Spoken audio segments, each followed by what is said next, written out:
Key number 19, justified anger. What does that mean? Sometimes you got a right to be angry, and it can be justified, but it still has to be controlled. Just because it's justified don't mean that you can go out and do whatever you want to do, or that you should go out and do whatever you want to do.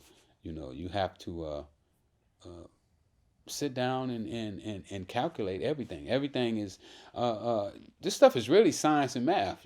Just the world is science and math. If you can do science, which is break down a situation and analyze it from start to finish, and do the numbers, which way it makes sense number wise. Key number 6, gain independence by not working for money. Explain this one. Well, I get a lot of information from people because they don't have to pay me to be around. It's like if I go to a job and I say, you know what, I'm gonna do this job, but I don't want no money. You ain't gotta pay me. Just let me clean up. Let me wash the windows. Whatever it is that got to be done, let me do that, because I know that if I hang out with you long enough, I'm gonna learn all your secrets. Yeah. And then you're gonna start depending on me, and then you won't be able to live without me, because I'm gonna handicap you.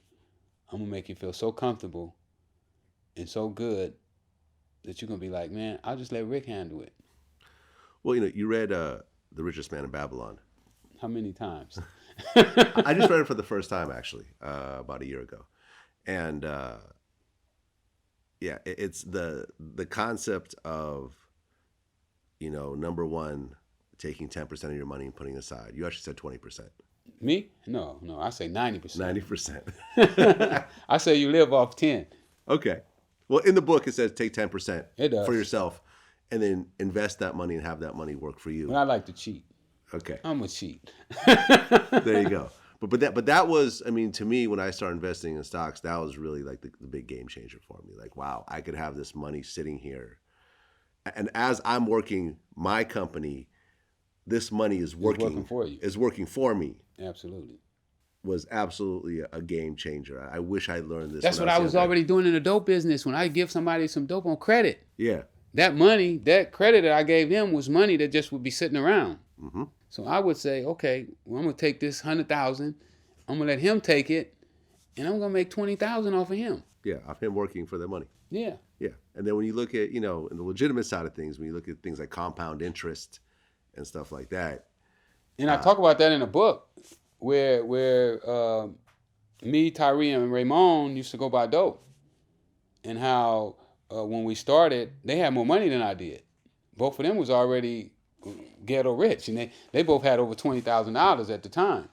And when I turned them on to the cocaine game, they started getting that money a little different than they had been getting it, and was a little easier.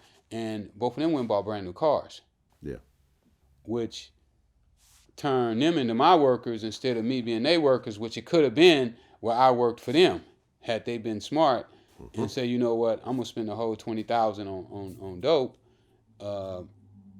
And both of those guys got so big that they paid everything. They bought me houses, and they bought my girls houses. I could get the money that they bring sometimes. Before Tyree got raided, they took $1 million out of his house one time and kind of messed him up. But they just spent so much money with us, like 40,000 sometimes I was seeing, man. We pull 40,000 out the bag for ourselves, like, damn, man. And that all came from when we were buying ounces, and they took their money and bought cars, and I went and bought a pound of dope.